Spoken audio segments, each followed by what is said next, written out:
Hello, welcome once again to Mansfield Ceramics Gallery, where we're showing, it's a monograph by Jenny Orchard titled Gentle Planet. It's a new body of work that has really taken Sydney by storm. People have been coming in their droves to look at this work, and I'm delighted today to have Jenny Orchard with me here at the gallery to discuss this body of work and other things. So welcome, Jenny. Thank you. So first of all, I'd really like to ask you to take us back a little bit to when you started in ceramics, how you became involved in ceramics, and how you developed this passion. Right.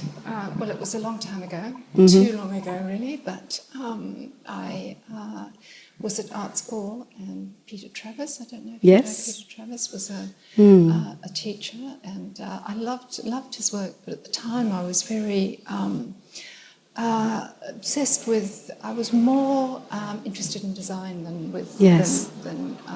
making handmade ceramics. So I decided to teach myself how to slip cast. Right. And I think I've always been a bit of a frustrated architect. So I was a big fan of Sottsass, yes, the Italian architect, yes, and the Memphis movement that was very 80s, very happening. And so I made a series of slipcast work that was influenced by the Memphis group, and by colour. I wanted to use colour and form, sculpture, colour, form, and the meaning was just. What I was about was just being slightly off-centre. The cups had a slant, and the work was asymmetric, so it just had a slight oddness to it that made it interesting, or I thought I was trying to make interesting. Yes. Anyway, and out of that I started to use the material more and discover clay, I guess, in that suddenly to take a lump of brown earth and actually make something with your hands was incredibly exciting. Yes. And so, along with the slipcast work, which I was making and selling for a living, I started to make my own work. Yes. It started out to be about the figure, the form, and about the totems. Yes. The totems were kind of my way of dealing with the turmoil of the country that I grew up in. Yes. And in South Africa. In South Africa, and Rhodesia it was then, yeah. And the figurative work was very much inspired by the culture, the African artwork, Zulu and Shona artwork, and the life, the wildlife. And so it's about a feeling, it's about a spirit, it's about a kind of an unconscious awareness of the land and the place. And because I've been here such a long time and I've done a lot of travelling, that's kind of expanded to trying to interpret where I am at any point in time through the work that I make, rather than the words that I use. Yes. So I'm always, there's a kind of stream of consciousness going on all the time in my head about these issues, about trying to imagine what it would be like to be another life form, or a genetically engineered life form, or living on another place on the planet right now even. Yes. So there's just a need to kind of expand conscious awareness of the world and to channel it through the material, the process and the material. And the material. Yeah. Because you are outstanding, I think, in the way that you have this definitive style that you have developed. It is terribly easy to spot a Jenny Orchard piece of work, which is remarkable when you think of the flooded market and the things that people are doing. And as you say, if you can go back to Memphis and we can look at the funk movement and various other movements, and now we've got lumpy pots that are, seem to be certainly in Australia and America and in the UK as well. But you have claimed this style rightly as your own. And I know that you've already addressed that, your roots, where you were born, and expanding that beyond to sort of all genetic material and life. But this quirkiness, can I drill down a little bit further into that. So this is all from your imagination, the forms that you make? Yeah, I think imagination's really, to me, it's really important. I think scientists need imagination. Yes. I'd be a scientist if I could, but I can't. Yes. We all need an imagination to deal with the world, and so that's the area that I pursue. So they're all my own imaginings, and I think that happened because I didn't feel comfortable claiming any other ground. I'm not a postmodernist. While the postmodernist movement was popular, I was at sea because I'm not a postmodernist. I don't actually reinterpret but historical forms. Yes. And that's because I never felt that I had the right to. I mean, my ancestry is English, but you know, English people have got a lot to. My ancestry has a lot to answer for. Yes. And Indeed. I don't want to claim anybody else's, so I made up my own. So I was always very conscious of making up my own that didn't actually reference anybody else's culture too much. No. No, you have. You've certainly created your own culture. No, you have. It's brilliant. But the other thing that, I mean, and as a maker, that is clearly evident that is your technical skills. I mean, when I look at some of your works, as I have really wonderfully, spent wonderful amount of time with them over the past couple of weeks, there are so many bits that are added and extended upon and built upon and crafted beautifully, absolutely brilliantly. So you bring together with this great conceptual strength all of these technical skills. And many students have come through over the last couple of weeks and have pondered, how has Jenny done this? You know, putting together a show such as this, Gentle Planet, do you imagine it as a whole body of work? Does it grow from one or two pieces? How did you approach it? I think that I wanted to show off. Excellent. Because you're just across the road in National High School. Great. Yes. So I thought. Yes, I think we've had most of the National Art School in, including the director. Yes. Wow. Yeah, I wanted to show a body of work that goes back as well as forwards, and so I wanted to have the pots alongside the figurative ceramics. Yes. Because technically and the process, the techniques are all the same, whether or not you make a figure or a pot. And so I wanted to show both sides of that because there's a joy in both. And for instance, that pot over there, I made in the mid-90s and reglazed, a couple of weeks ago. So it was sitting there as a bisque piece on the shelf, gathering dust. Oh, that's amazing. I think I used to look at it and think, one day I'll glaze that. Yes. And so that's 20 years on. I've glazed it. That is brilliant. That's a great story.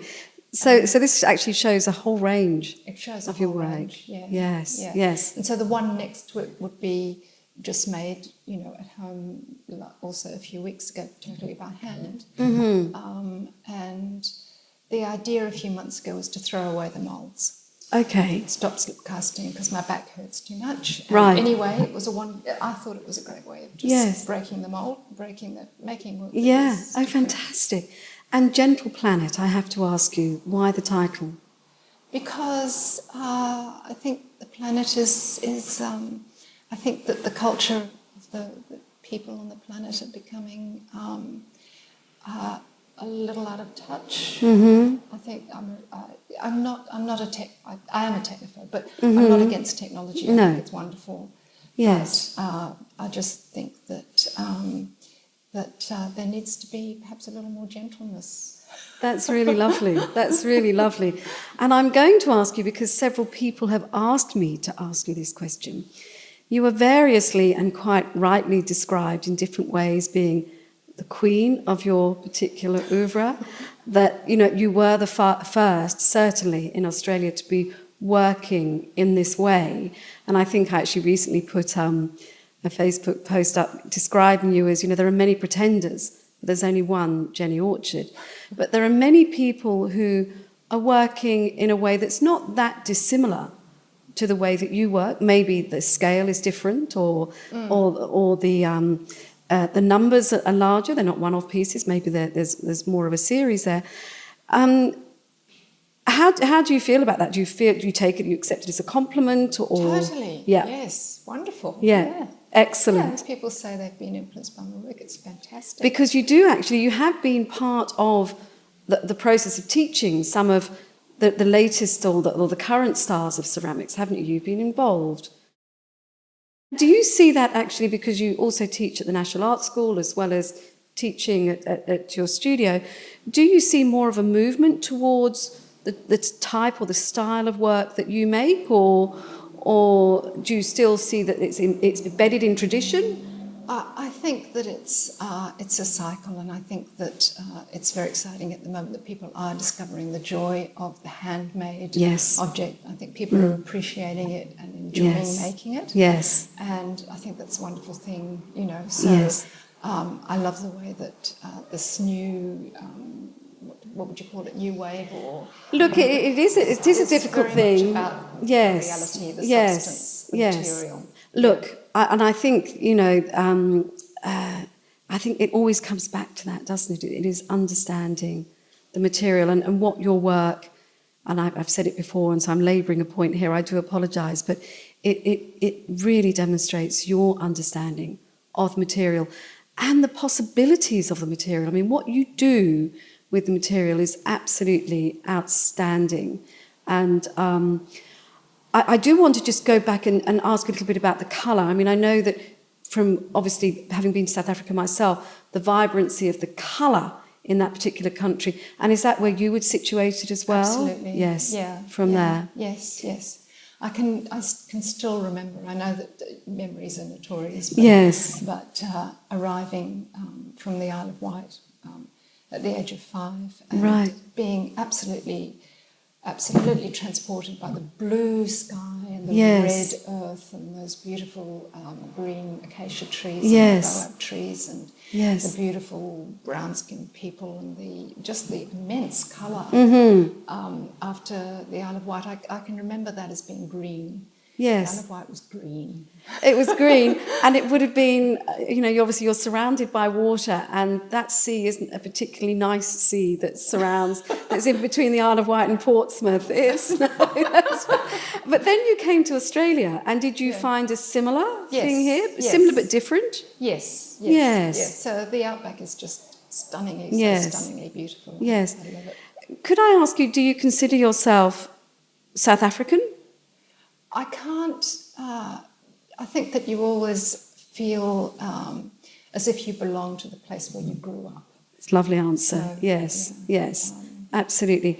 And do you go back at all to South Africa? And I do. I find it quite stressful. And I still have friends there.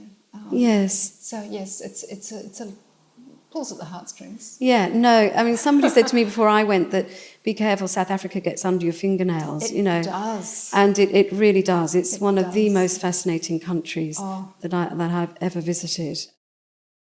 To finish off this interview, I just want to say that we are delighted that you are to be a master at Clay Galgon next year. I'm so excited.